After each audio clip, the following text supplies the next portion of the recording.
प्रभु में प्यारे बहन और भाइयों, आप सबको जय मसीह की। और मैं खुदावंद से दुआ करता हूं कि आप सब लोग खैरियत से होंगे और खुदावंद का शुक्र करें कि उसने हमें एक और मौका दिया, एक नई ज़िंदगी का दान दिया कि हम उसके पास आएं और उसके पवित्र और मधुर वचन को सुने। खुदावंद, हम आपका शुक्र करते हैं कि आपने हमको ये समय दिया कि इस स्टडी में एक बार फिर हम आपके साथ अपने समय को बिताएं प्रभु। और आपसे विनती करते हैं जितने लोग इस स्टडी में भाग लेते हैं, खुदावंद आप उनको आशीष दें। तो आइए हम आज का अपनी स्टडी शुरू करने से पहले अपने सरों को प्रार्थना के लिए झुकाएं। धन्यवाद देते हैं परमेश्वर आपका, और आपके पास आते हैं अपने उद्धारकर्ता खुदावंद यीशु मसीह के ज़रिए। और आपका शुक्र करते हैं खुदावंद कि आपने हमको ये समय दिया कि हम आपके पास आएं और आपके पवित्र और मधुर वचन को सुने। खुदावंद, हम प्रार्थना करते हैं तमाम विश्वासियों के लिए, जहाँ कहीं भी आपके लोग हैं खुदावंद, उन सब के ज़रिए प्रभु आपके नाम को महिमा मिले। खुदावंद, हम प्रार्थना करते हैं ख़ासकर इस समय के लिए खुदावंद, जबकि तमाम संसार खुदावंद इस वायरस से परेशान है, मगर हम जानते हैं कि हमारा परमेश्वर अपने सिंहासन पे है और तमाम सृष्टि प्रभु के अंडर में है। हम आपसे विनती करते हैं खुदावंद कि अगर आपके पवित्र इच्छा हो तो आप इस महामारी से दुनिया को राहत दिलाएं, लोग तौबा करके अपने गुनाहों से फिरें और आपके पास आएं। खुदावंद, जैसे आपकी इच्छा हो प्रभु जी, तमाम जहान में सुलह कायम के लिए दुआ करते हैं और दुआ करते हैं कि सब लोग शांति से अपने जीवन को जिएं। प्रभु जी, आज की स्टडी आपके सुपुर्द करते हैं खुदावंद। इस स्टडी के लीडर आप हों और हम सबको अकल का दान दें। अपनी गलतियों के लिए क्षमा चाहते हैं और ये प्रार्थना मांगते अपने उद्धारकर्ता प्रभु यीशु मसीह के नाम से, आमीन।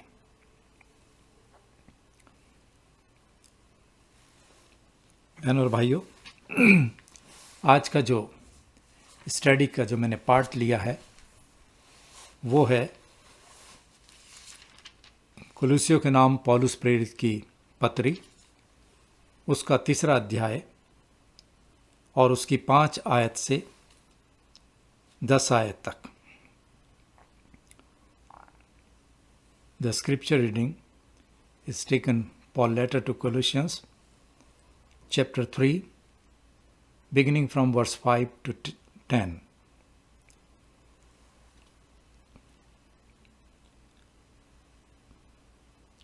सो जब तुम मसीह के साथ जिलाए गए तो स्वर्गीय वस्तुओं की खोज में रहो,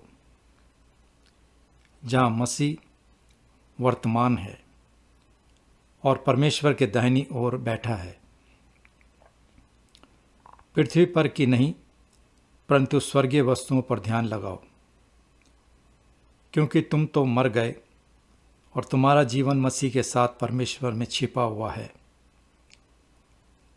जब मसीह जो हमारा जीवन है जाहिर होगा, तब तुम भी उसके साथ महिमा के साथ जाहिर किए जाओगे।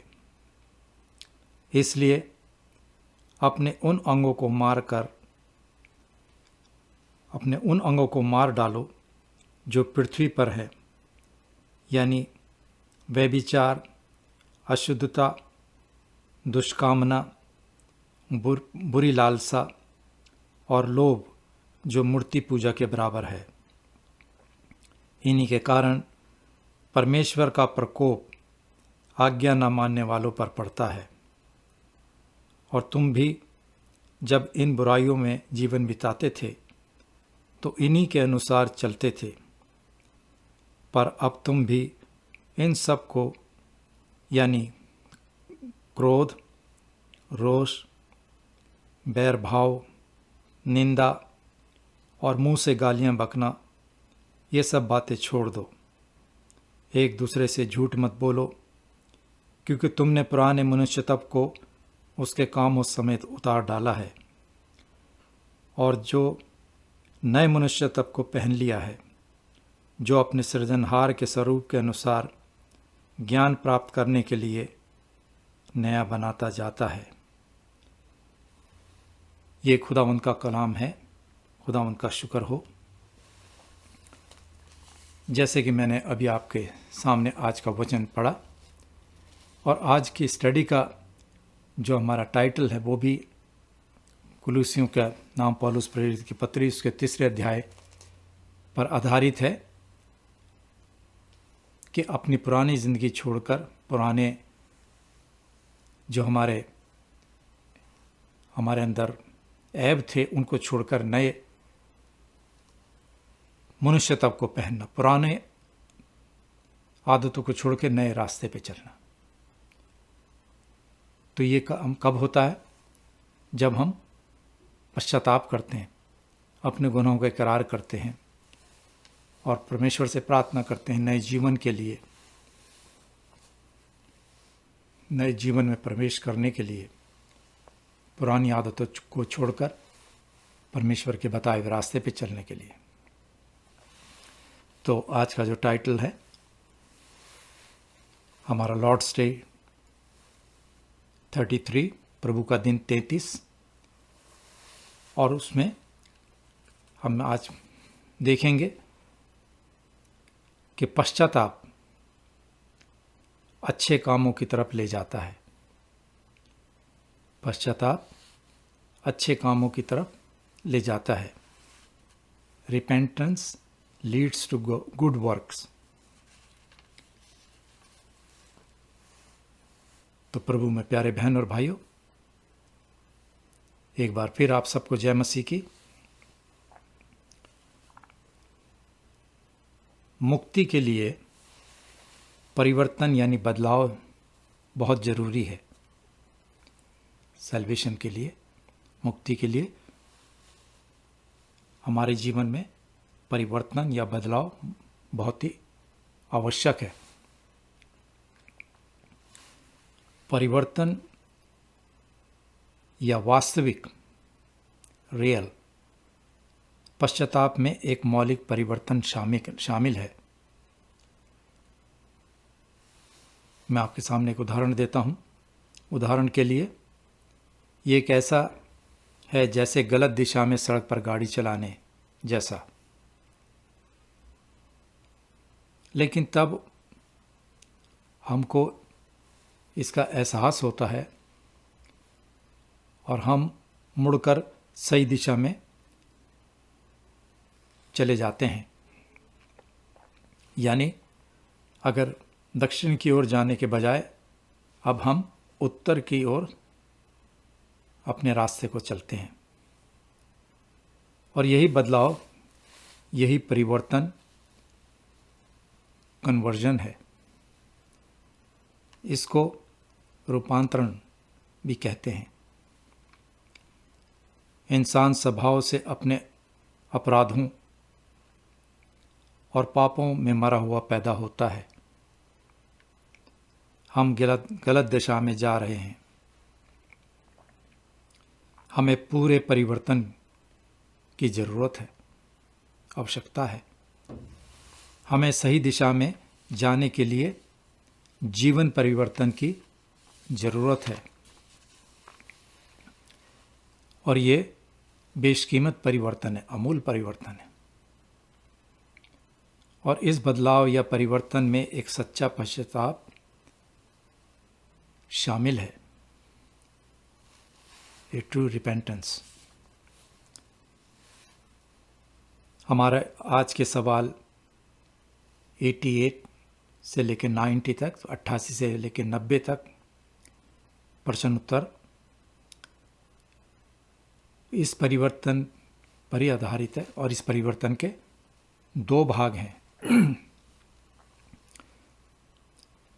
और इस परिवर्तन से अच्छे कामों का जीवन बनता है। अगर हम परमेश्वर के रास्ते पे चलेंगे तो अच्छे जीवन का, अच्छे मार्ग का रास्ता बनता है। और आज का सवाल 88 हमसे पूछता है कि सच्चा परिवर्तन और मनुष्य का परमेश्वर में आने के कितने भाग हैं। सच्चा परिवर्तन और मनुष्य का परमेश्वर में आने के कितने भाग हैं, ये एक प्रश्न है और इसका जवाब है पहला, पुराने मनुष्यत्व का विनाश या उसको मारना, और दूसरा नए मनुष्यत्व का जी उठना, जैसे कि अभी हमने कुलोसियों के पत्री में पढ़ा कि पुराना मनुष्य को मारना और नए मनुष्य का जी उठना, पुरानी जिंदगी को छोड़ के नई जिंदगी में आना, प्रवेश करना। और इसके लिए मैं जैसे भी हमेशा आपसे अपील करता हूं और बार बार आपको याद दिलाता हूं कि हमारी जो ये स्टडी है वो पूरी बाइबल से लेते हैं हम। तो मैं कुछ आपको रेफरेंसेस दे रहा हूं, मेहरबानी करके आप उनको नोट कीजिएगा और अपने घरों में इसको पढ़ने का कष्ट कीजिएगा। तो पहला, रोमियो के नाम पौलुस प्रेरित की पत्री, उसका 6 अध्याय चैप्टर 6 और उसकी पहली आयत से 11 आयत तक। कुरिन्थियों के नाम पौलुस प्रेरित की पत्री, दूसरी पत्री, सेकेंड लेटर, उसका 5वां अध्याय और उसकी 17 आयत। इफिसियों के नाम पौलुस प्रेरित की पत्री, उसका 4 अध्याय और उसकी 22 से 24 आयत तक। और कुलुसियों के नाम, जो कि मैंने अभी आपके सामने इबादत स्टडी शुरू होने से पहले पढ़ी, उसका 3 अध्याय और उसकी 5 आयत से 10 आयत तक। Excuse me.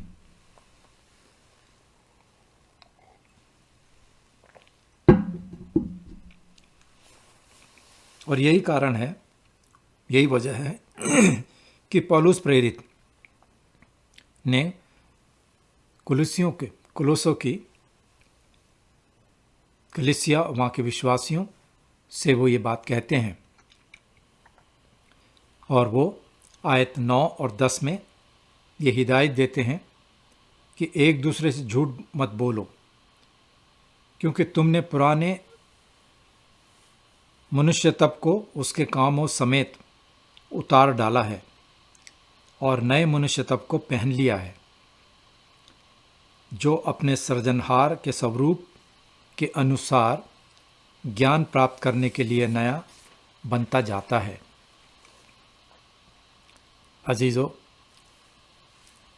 जब कोई व्यक्ति अपनी पुरानी जिंदगी जो कि पाप से भरी हुई थी, और जब उसका जीवन परिवर्तन होता है, जब वो प्रभु यीशु मसीह के रास्ते पर आता है, जब वो प्रभु यीशु मसीह को अपना उद्धारकर्ता स्वीकार करता है, तो यही होता है, वह व्यक्ति मसीह में मर गया और एक नए जीवन में वो बढ़ता चला जाता है, या एक नए जीवन में उसने प्रवेश कर लिया है अपनी पुरानी पाप से भरी हुई जिंदगी को छोड़कर। और बदलाव यानी कन्वर्जन का मतलब है कि एक पाप के जो हम दास के जीवन से निकलकर एक धार्मिकता के जीवन के दास जीवन में प्रवेश कर गए, धार्मिकता के दास हो गए, पाप के दास को जीवन को छोड़ करके। रोमियो के खत में पौलुस बताते हैं उसके 6 अध्याय की 17 आयत में और 18 आयत, और उसमें हम देखते हैं और पढ़ते हैं, परंतु परमेश्वर का धन्यवाद हो। पौलुस कहते हैं कि परमेश्वर का धन्यवाद हो कि तुम जो पाप के दास थे, तो भी मन से उस उपदेश के मानने वाले हो गए जिसके सांचे में ढाले गए थे। और पाप से छुड़ाए जाकर धर्म के दास हो गए। यूहन्ना की इंजील उसके 5वें अध्याय की 24 आयत में प्रभु यीशु कहते हैं, मैं तुमसे सच सच कहता हूं, जो मेरा वचन सुनकर मेरे भेजने वाले का यकीन करता है, हमेशा का जीवन उसका है और उस पर दंड की आज्ञा नहीं होती, परंतु वो मृत्यु से पार होकर जीवन में प्रवेश कर चुका। इसी तरह से पहला थिस्सलुनीकियों उसके पहले अध्याय और उसकी 9 आयत में हम पढ़ते हैं और लिखा है, और तुम क्यों कर मूर्तों से परमेश्वर की ओर फिरे, ताकि जीवते और सच्चे परमेश्वर की सेवा करो। मूर्ति पूजा से हटकर सच्चे परमेश्वर की, जीवित परमेश्वर की सेवा करो। हालांकि बदलाव या परिवर्तन, ये वास्तविक पश्चाताप सिर्फ एक समय की बात नहीं है कि हमने एक बार पश्चाताप कर लिया। ये हमें रोजाना का पश्चाताप करना। जब हम प्रभु यीशु के लिए अपना फैसला लेते हैं तो इसका हमारे रोजाना की जिंदगी के लिए एक व्यवहारिक प्रभाव भी है। और ये इस तरह से है कि हमें अपने पुराने स्वभाव को मारना, जो कि एक पापमय जीवन है, और हमें नए जीवन के लिए आगे बढ़ना है। अपनी पुरानी जिंदगी को छोड़कर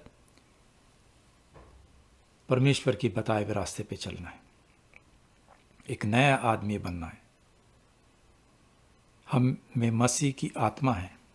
जिन्होंने प्रभु यीशु मसीह, जिन्होंने पिता, पुत्र और पवित्र आत्मा के नाम पे बपतिस्मा लिया है, जो विश्वासी हैं, उनमें मसीह की आत्मा है, और जो हम में काम कर रहा है और हमें नया बना रहा है और नया कर रहा है, प्रभु यीशु मसीह की आत्मा।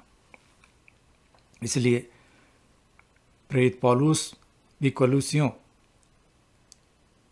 की कलीसिया को कहते हैं, 3 बाब की 5वीं आयत में वो आज्ञा देते हैं और कहते हैं, इसलिए अपने उन अंगों को मार डालो जो पृथ्वी पर हैं।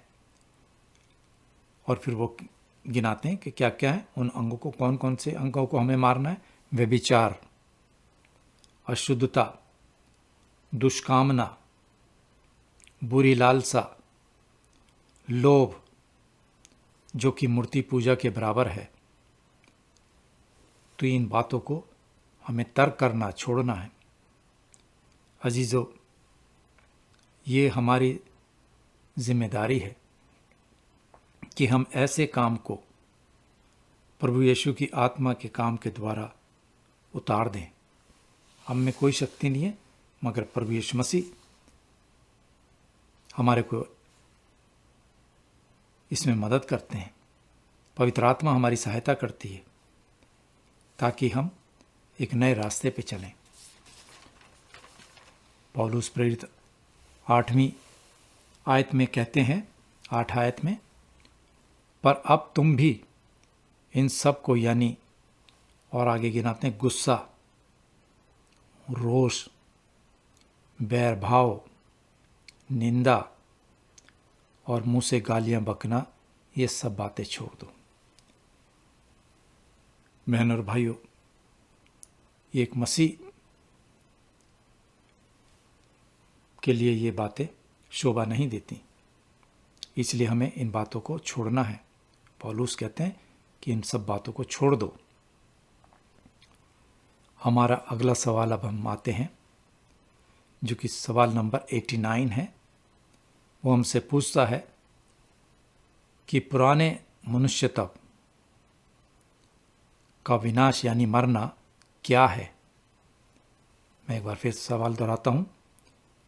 सवाल नंबर 89 हमसे पूछता है कि पुराना मनुष्यत्व का मरना क्या है, उसका विनाश क्या है? इसका उत्तर है, इसके 3 प्रमुख निशान हैं। पहला, दिल में गहरा दुख अनुभव करना। दूसरा, कि हमने अपने पापों से परमेश्वर को क्रोध दिलाया। और तीसरा, हमें अधिक से अधिक उन पापों से घिरना और उनसे दूर भागना है। इसके लिए मैं आपको पवित्र बाइबल में से कुछ रेफरेंसेस देता हूँ, हवाले, मेहरबानी से इनको नोट कीजिएगा। पहला, भजन संहिता, उसका 51 चैप्टर, उसकी 3 और 4 आयत और 17 आयत। योएल नबी की पुस्तक, उसका 2 अध्याय और उसकी 12 और 13 आयत। होशे नबी की पुस्तक, उसका 6 अध्याय और उसकी 1 आयत। रोमियो के नाम पौलुस प्रेरित की पत्री, उसका 8वां अध्याय, चैप्टर 8, आयत 12 और 13। 2 कुरिन्थियों, उसका 7 अध्याय और उसकी 10 आयत। मेहरबानी से इन आयतों पर गौर कीजिएगा तो आपको आज का जो हमारा सब्जेक्ट उस पर जानने में बहुत मदद मिलेगी। जैसे कि मैंने अभी आपके सामने पहला रेफरेंस बताया, साम 51 का, भजन 51 का, जिसमें हम देखते हैं कि राजा दाऊद में सच्चे पश्चाताप का उदाहरण मिलता है हमें। दाऊद बादशाह ने, जब उसने बतशेबा के साथ व्यभिचार किया और अपने पाप को ढांकने के लिए उसने उसके पति उरैया की हत्या भी करवा दी। पहला पाप व्यभिचार, दूसरा हत्या, उसने उसके पति की हत्या। और दाऊद ने इसे एक गलती नहीं समझा या कहा जब उसने पश्चाताप किया। अगर आप मेहरबानी से भजन 51 पूरा पढ़ें तो वो पश्चाताप है।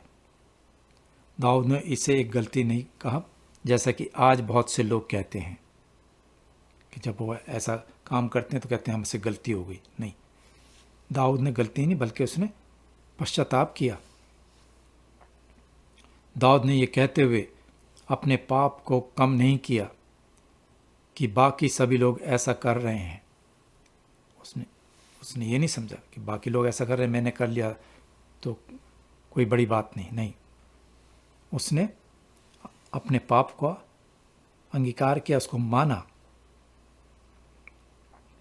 उसने ये नहीं समझा कि ये गलती हो गई, बल्कि उसने अपने पाप को स्वीकार किया।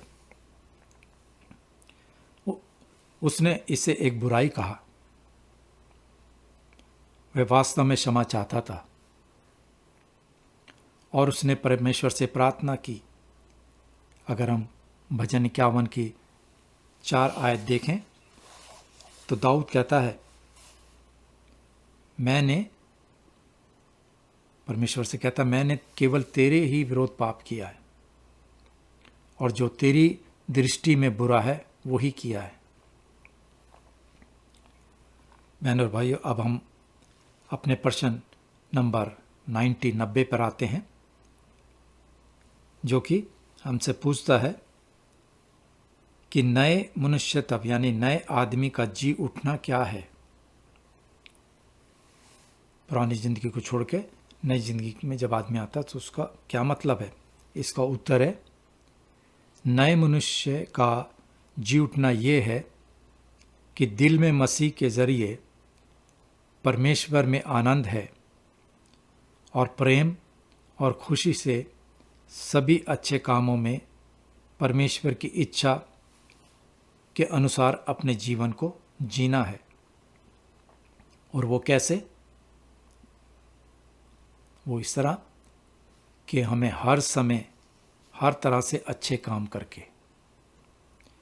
इसके लिए भी मैं आपको पवित्र बाइबल में से रेफरेंसेस देता हूँ। भजन 51 की 2 आयत, यशायाह नबी की पुस्तक उसका 57 अध्याय और उसके 15 आयत, रोमियो 5 अध्याय की 1 आयत, रोमियो 6 अध्याय की 10 और 11 आयत, और गलातियों 2 अध्याय की 20 आयत। तो मेहरबानी से इन आयतों को देखिएगा। अजीजों, जैसे कि मैं दाऊद राजा के बारे में बातचीत कर रहा था कि दाऊद राजा का पश्चाताप वास्तविक था, रियल था। उसने दिल से क्षमा मांगी थी, वो जेन्युइन था, वो पश्चाताप था, और परमेश्वर ने उसे प्रभु यीशु मसीह में क्षमा कर दिया। मेहरबानी से ध्यान दें कि दाऊद भजन में क्या कहता है। भजन 51 की आयत 8 और 12 में दाऊद कहता है, मुझे खुशी और आनंद की बातें सुना, मुझे हर्ष और आनंद की बातें सुना, जिससे जो हड्डियां तूने तोड़ डाली हैं वो मगन हो जाएं। आज हर कोई माफ़ी चाहता है, लेकिन बहुत कम पश्चाताप चाहते हैं।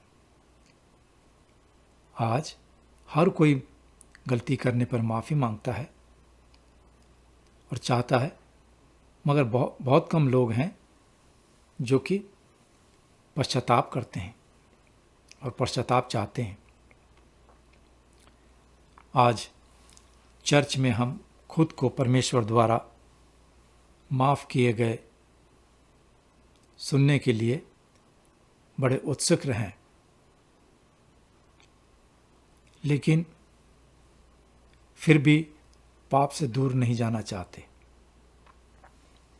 हम चाहते तो हैं कि परमेश्वर, जब पादरी साहब प्रोनाउंस करते हैं हमारे पापों के लिए,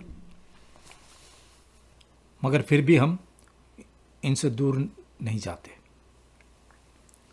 अपने इस पापी स्वभाव में पड़े रहते हैं। और ये मैं आपको बता दूं कि पश्चाताप के बिना क्षमा करना मुश्किल है। पश्चाताप के बिना क्षमा करना मुश्किल है। हाँ, प्रभु यीशु मसीह पापियों को स्वीकार करते हैं। Excuse me.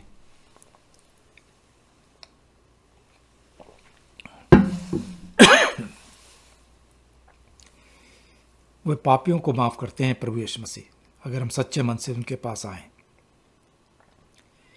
वे सभी जो प्रभु यीशु के पास विश्वास से आते हैं। कुरिन्थियों के नाम की कलीसिया में के सदस्यों में भी जो पहले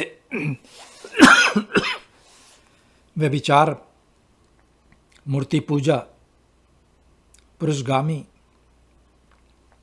वैश्यगामी, चोर, लोभी, पियक्कड़ आदि थे, और जो इस तरह का जीवन जीते थे, लेकिन अब वो इस जीवन शैली में नहीं रहे। जब पौलुस ने उनको ये सब बातें बताई तो उन्होंने अपना जीवन प्रभु यीशु मसीह को समर्पित कर दिया और एक नए जीवन में वो आ गए। कुरिन्थियों के नाम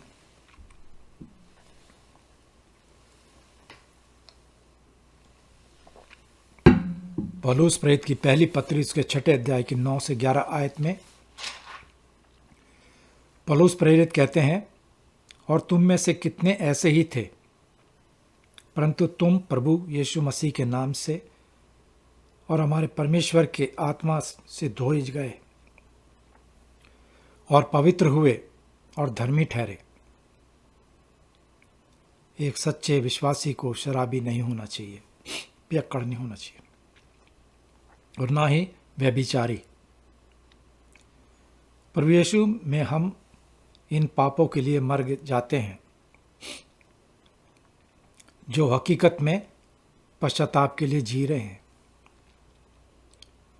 मसीह की आत्मा के द्वारा हमारे दिलों में काम करने से अच्छे कामों का जीवन होता है।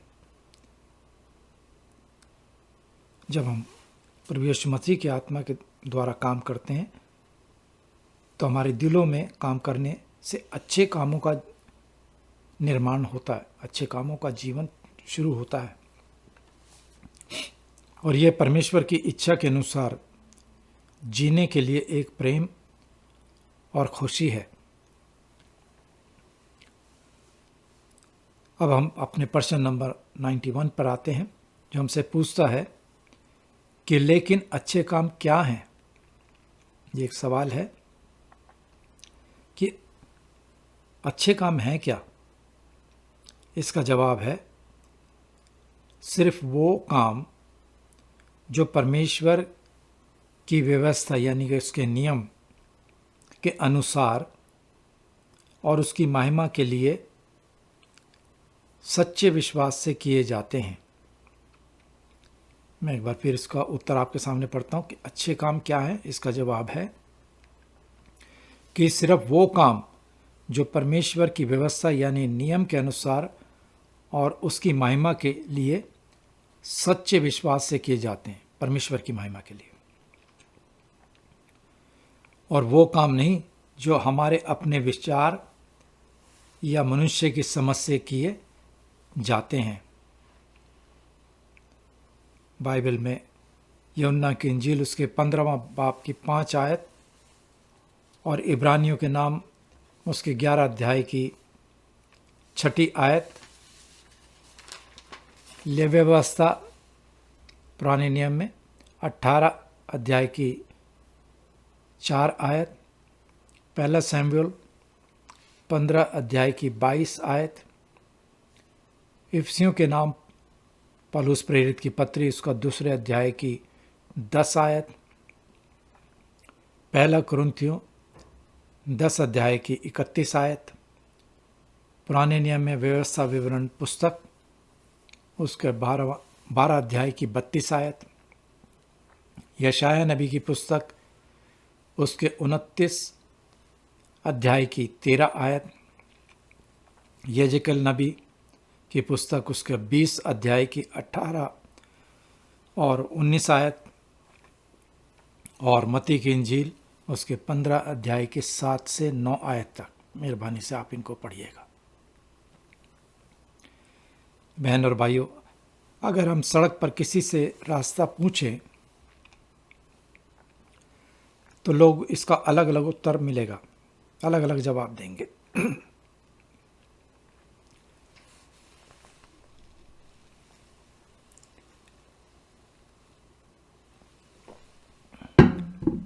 और इसके अलग अलग विकल्प हैं, लेकिन अच्छे काम वो नहीं है जो हमारी अपनी राय या इंसानी ट्रेडिशन परंपरा पर आधारित हैं, क्योंकि परमेश्वर ने हमें बनाया है और प्रभु यीशु में हम फिर से नया बनते हैं। हमारे आज के उत्तर में 3 बातों का जिक्र है।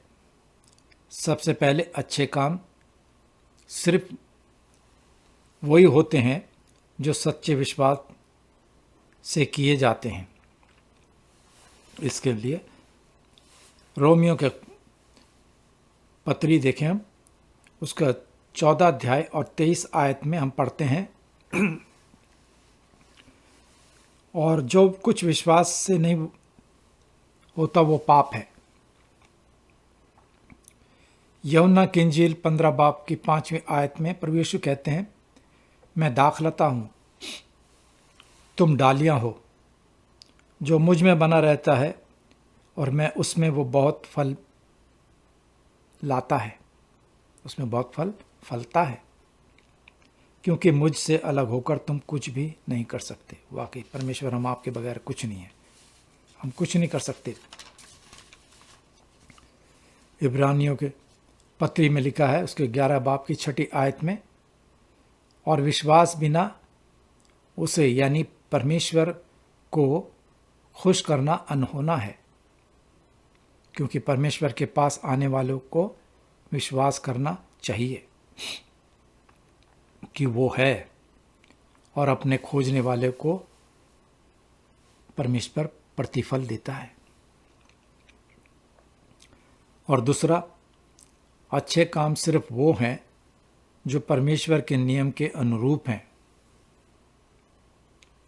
इफिसियों के खत में हम पढ़ते हैं, उसके 2 बाब की 10 आयत में, क्योंकि हम उसके बनाए हुए हैं और मसीह यीशु में उन भले कामों के लिए सृजे गए हैं जिन्हें परमेश्वर ने पहले से हमारे करने के लिए तैयार किया है। प्रभु यीशु मसीह की ये योजना थी परमेश्वर की, हमारे इस संसार में आने से पहले, जब हम सृजे भी नहीं गए थे, तब से ये परमेश्वर की योजना है जो परमेश्वर ने पहले से हमारे करने के लिए तैयार किया। अजीजों, आखिर में अच्छे काम सिर्फ वही होते हैं जो प्रभु की महिमा के लिए किए जाते हैं। हमारी अपनी महिमा नहीं, इंसान की अपनी महिमा नहीं, जो प्रभु की महिमा के लिए किए जाते हैं। हम क्या करते हैं, कैसे हम अपना जीवन जीते हैं, उसके लिए परमेश्वर की प्रशंसा और महिमा के लिए जो कुछ भी करें, परमेश्वर की प्रशंसा और महिमा के लिए किया जाना चाहिए, ना कि खुद के लिए। इस सवाल के जवाब में एक पेड़ की तस्वीर है, मैं आपको उदाहरण देता हूँ, जहाँ उसकी जड़ें, पेड़ की जड़ें हैं, उसका तना है और उसकी शाखाएं हैं जो आकाश में पहुँचती है। इसी तरह सच्चा पश्चाताप हमें अच्छे कामों के जीवन की ओर ले जाता है। प्रभु यीशु मसीह में विश्वास, परमेश्वर के नियम और उनकी प्रशंसा और महिमा के जरिए। अब सवाल ये है कि क्या हम इस सब को माप सकते हैं, इसका मेजरमेंट ले सकते हैं? नहीं। हम सब बहुत दूर जा गिरे हैं अपने पापों से, यहाँ तक कि अच्छे काम भी पाप से संक्रामित यानी इन्फेक्टेड हैं। लेकिन ये छोड़ने के लिए कोई बहाना नहीं है। ये हमें अपने जीवन को बदलने के लिए एक पुकार है, एक कॉल है, एक रोज़ाना के पाप से दूर और प्रभु यीशु मसीह की ओर मुड़ना ही हमें इससे बचा सकता है और हमें परमेश्वर की शक्ति की आत्मा देता है। तो बहनों और भाइयों, जैसा कि कुलुसियों की कलीसिया को पौलुस ने बताया कि अपने अपने इन कामों से को छोड़ो और परमेश्वर के जीवन के रास्ते पर आओ। और ये तभी मुमकिन है जबकि प्रभु की आत्मा जो उसने हमारे को दी है वो हमारी सहायता करती है। हमारे में अपने में कोई शक्ति नहीं है। तो मैं आपसे यही गुजारिश करूंगा कि प्रभु आप सबको आशीष दे, इतनी शक्ति दे अपनी पवित्र आत्मा के जरिए से कि आप अगर किसी गलत, जो अभी मैंने आपके सामने पढ़ी बातें, उसमें अपना जीवन बिता रहे हैं, तो नए जीवन में आएं, प्रभु यीशु मसीह पर विश्वास करें और अपने जीवन को प्रभु यीशु मसीह के कदमों पर सरेंडर कर दें, क्योंकि एक सच्चा परमेश्वर, एक जीवित परमेश्वर हमारा प्रभु यीशु हमें हर समय माफ़ करने में सच्चा और आदिल है। आमीन।